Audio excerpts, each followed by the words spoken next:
Hello, I'm Dennis Trudeau. Once again, the people of Ethiopia are facing starvation.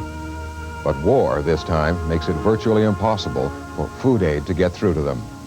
5 years ago, in the last great famine in Ethiopia, food aid moved through government channels. But now, rebels control most of the areas where the famine is at hand. So those government channels are practically useless. Our food aid can be shipped to the cities of Assab and Massawa on the Red Sea. But the aid can't get very much farther beyond that where it's needed. A little later, we'll discuss the problem of getting food aid through to Ethiopia. First, though, the television premiere of The Forbidden Land, a documentary shot in Ethiopia and Eritrea between 1985 and 1988. The Forbidden Land provides a rare close-up view of the civil war that's been raging in Ethiopia since 1962.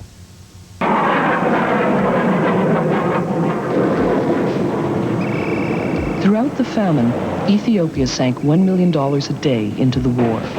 At the peak of the crisis, the central government bombarded the countryside with napalm, without a murmur from the outside world. 2 days of the army's budget would suffice to revert the desertification of the country.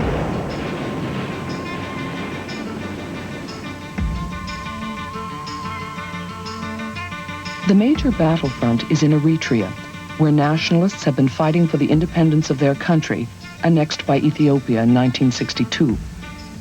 After nearly 30 years, 1/3 of the territory has been freed.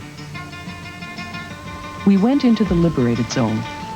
There, we saw Christian and Muslim men and women who refused to be silenced by either famine or war, and who stoically face death every day to reclaim a land whose very right to exist is denied.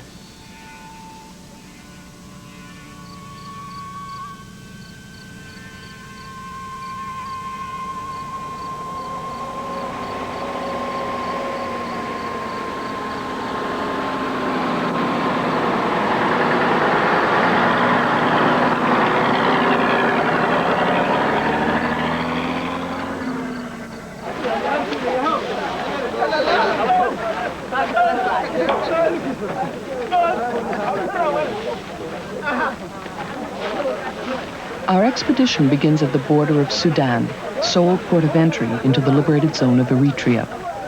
Tonight, fighters of the Popular Liberation Front are distributing food to drought victims. سالم حمود حميري فريدة وقلتين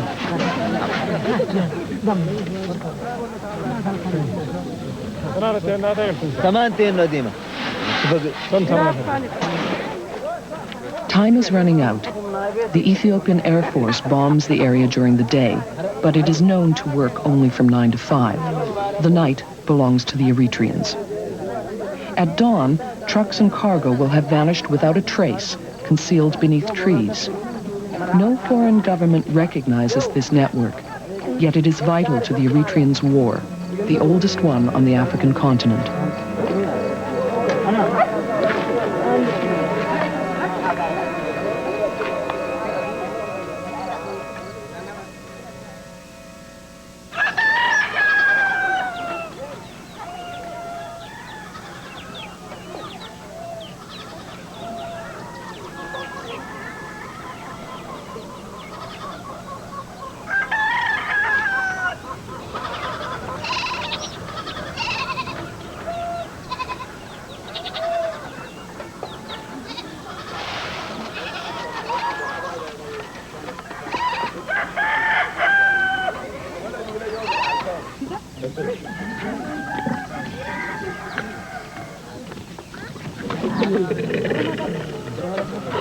Like thousands of young people, Zudi joined the Popular Front in 1978 when the Soviet Union decided to back Ethiopia. She is one of 1,500 barefoot doctors trained here in the liberated zone. Our people live mostly as a nomad, especially in the Sahel places. They move from one place to another place. So you can't have for them a one settled clinic or other things.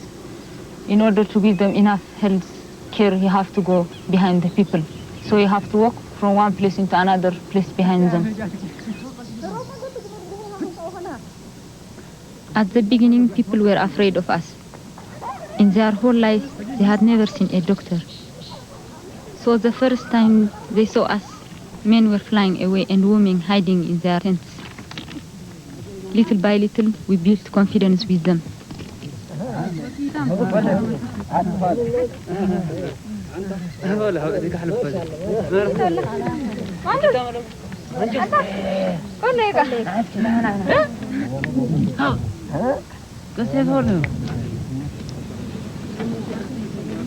These nomads move from place to place in the lowlands with their cattle. They do not farm, so they have no grain, and they are the ones who have suffered the most from the drought. Some of them used to have 200 goats. They lost nearly all their animals because there was no water and no pasture.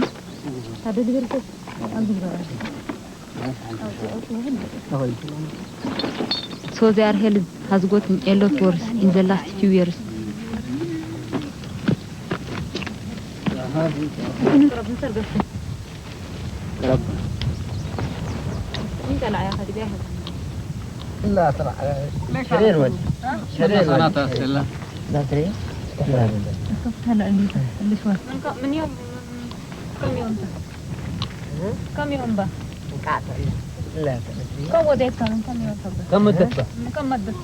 The Eritrean people, they have been deprived of basic health service for the last 4 or 5 centuries. This has been worsened by the war, and additionally, in the last decade, there have been the drought. All this combined has affected the health status of the people. Now, we do not dream of establishing big hospitals with big laboratories. Our dream is to make sure that every Eritrean have the basic health service.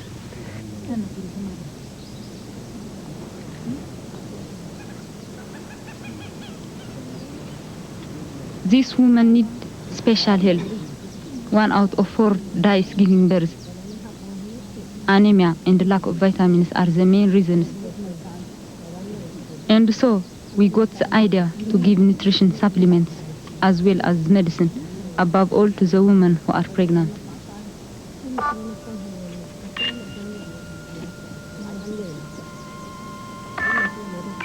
Ingenuity makes up for lack of resources.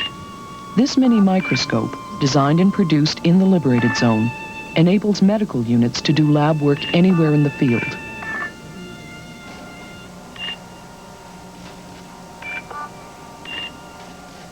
Despite underdevelopment and the war, the Popular Front has built a thorough support system for its health services. At night, when Ethiopian bombers turn in, generators turn on and life resurrects underground. The main hospital, entirely buried, stretches 5 kilometers. Here, a container hidden under branches is turned into a lab.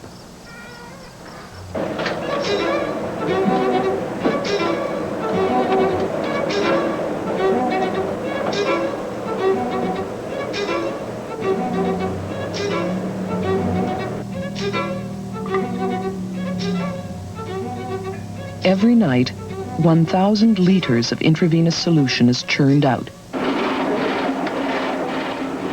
And enough tablets are prepared to fill half the needs in the liberated zone.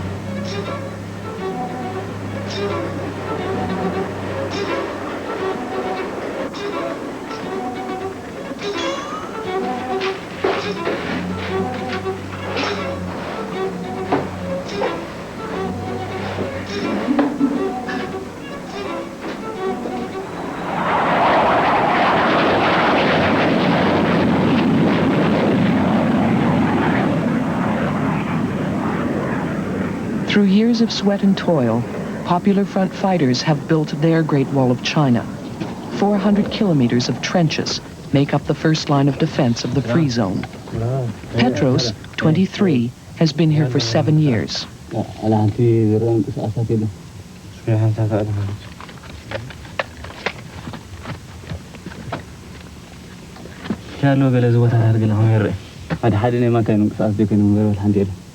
I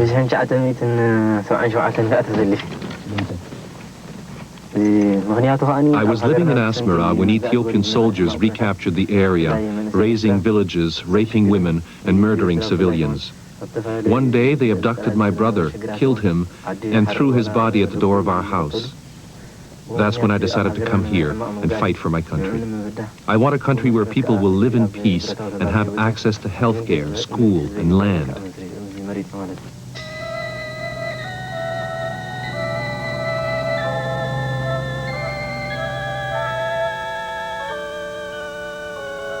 Eritrea, about the size of England, is strategically located.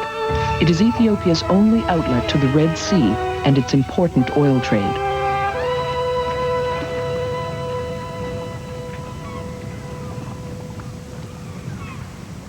Its 1,000-kilometer coastline has always been the envy of the great powers.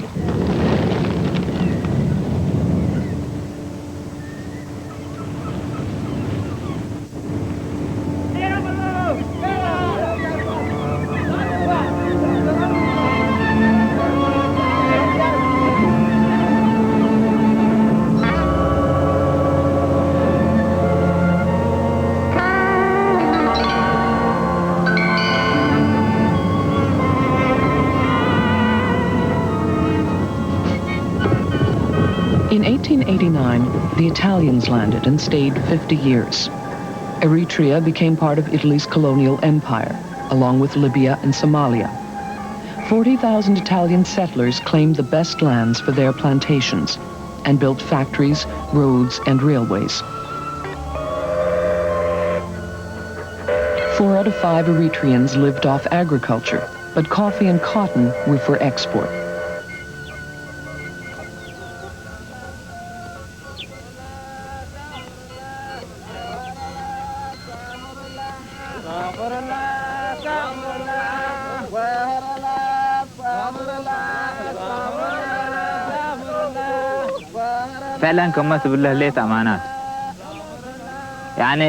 Before worrying about the drought, we redistributed land.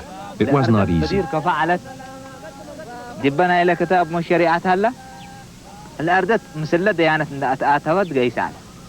Landowners opposed land reform, saying the Quran makes it a sin to interfere with property. The land was here long before the Quran, replied the peasants. It belongs to those who work it.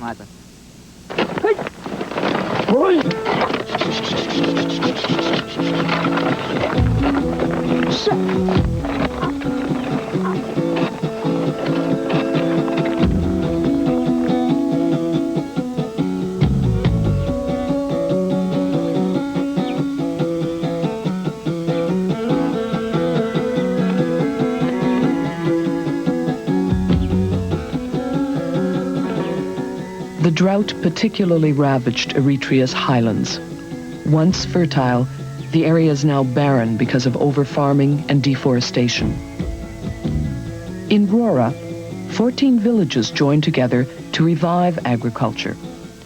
Each peasant has been given 1 hectare on which he grows wheat and barley for his family, rather than cotton for export. Foreign aid is welcome, provided there are no strings attached. We don't care to beg, say the people in Rora.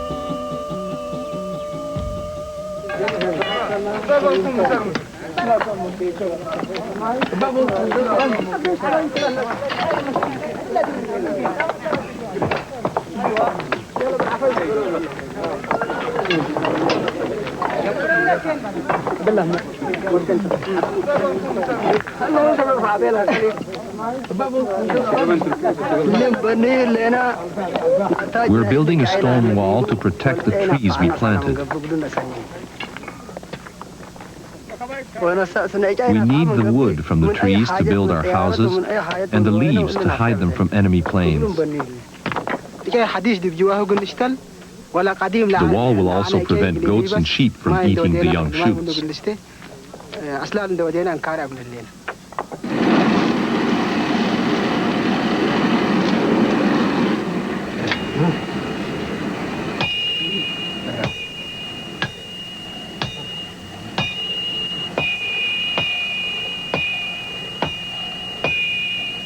The war economy calls for inventiveness. In this forge, nothing is lost. Every piece of scrap is recycled. Rusted parts of trucks and even tanks are turned into spades and plowshares.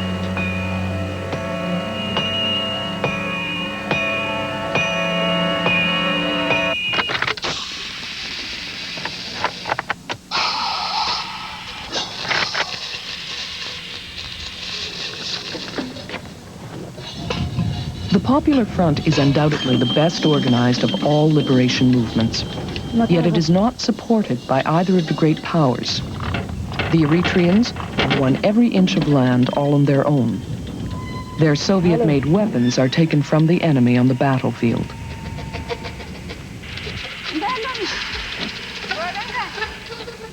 For years, all the Eritreans could manage was to contain the Ethiopian army.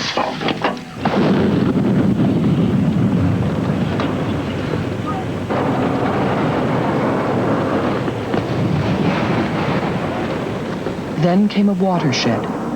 In a town called Alphabet, the People's Liberation Front routed the three ablest divisions of the Ethiopian army.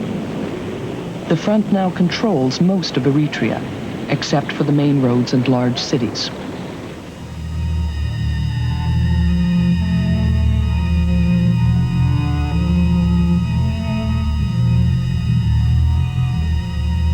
One day, perhaps, history books will call Alphabet the Dien Bien Phu of the Ethiopians. Meanwhile, these tank and truck debris are earmarked not for the museums, but for the Rora Forge. This is the only revenge history has granted Eritreans so far. Ethiopia, the poorest country in Africa, devotes half its budget to the war. Its army, led by Colonel Mengistu Haile Mariam, numbers 300,000. Three-quarters of the troops are in Eritrea. My country is occupied by a foreign force, militarily, politically, in all aspects. The difference a lot of people would try to bring is that maybe in the past, colonialism was practiced by Europeans, that is the whites. But here in Africa, a neighboring country, Ethiopia, has occupied my country, Eritrea, meaning a black country has overtaken another black country and ruling over black people.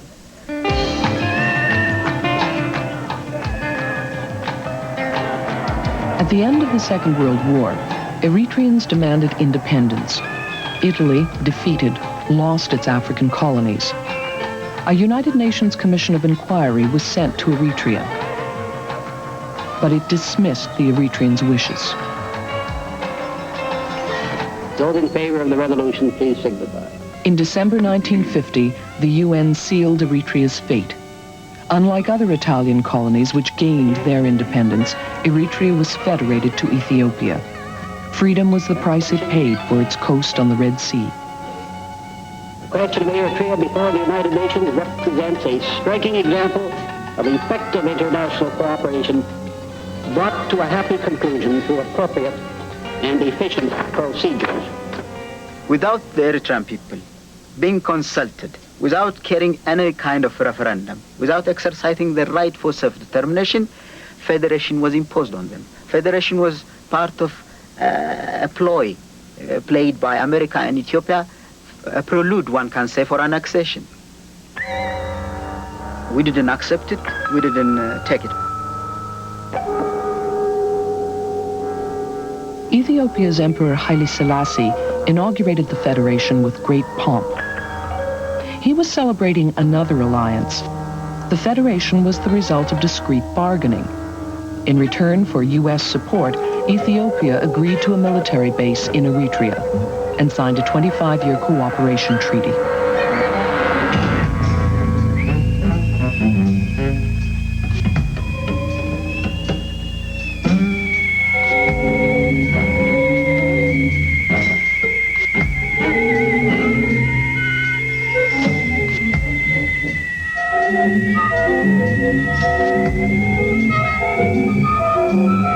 But the fallacy of the whole federal relationship was this kind of a bit democracy was given in relation to a country which has pure autocracy, pure feudalism, which is Haile Selassie in power, and he couldn't even tolerate that elementary right which was given to Eritrea.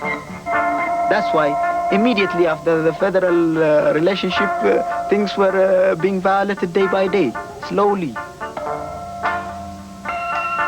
The emperor censored the press, banned the opposition, imposed the Amharic language, and burned Eritrean books. The federation collapsed. In 1962, Selassie dissolved the Eritrean parliament and annexed Eritrea to the empire. Every time their rights were violated, Eritreans knocked on the UN's door. To no avail. The Western powers stood mute.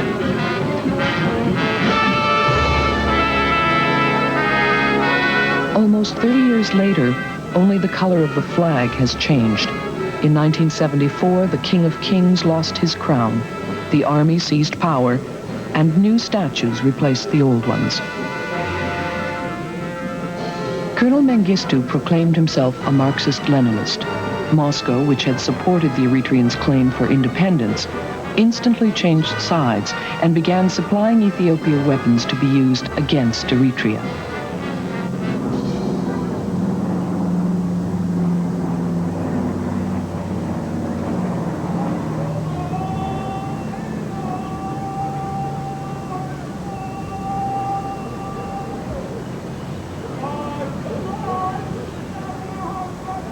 With Soviet aid, Ethiopia's war capability increased tenfold. The war is omnipresent. In the towns controlled by the Ethiopians, every neighborhood is under close surveillance.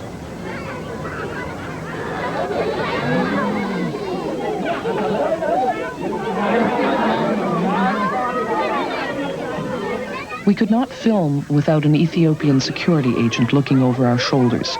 He allowed us to shoot only what the regime wanted the world to see.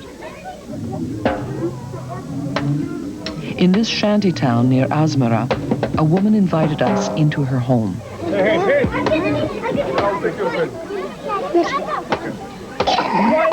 Why is this dangerous? No. Why? But it's a private house. Inside, you take some pictures and outside.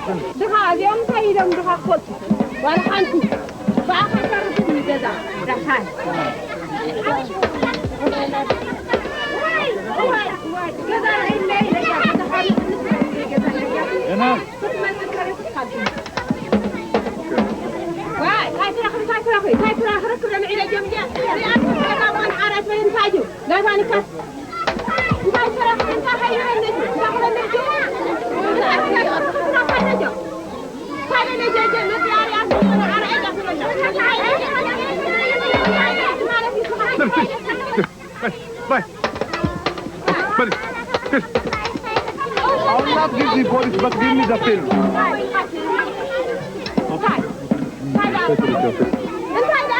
Okay, this is my film. Let's go to migration. Okay. And they will discuss it and they will take your film. As an Eritrean, I'm deprived of all my basic rights. I can be searched any time without any warrant.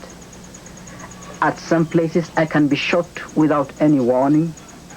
In fact, as an Eritrean, I'm always considered a threat for the Ethiopian government. One can say an Eritrean today in Eritrea lives as the black South African lives in South Africa.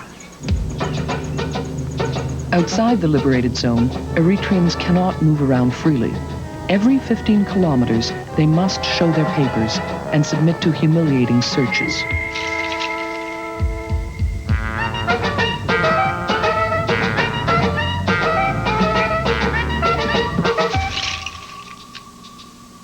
Stop.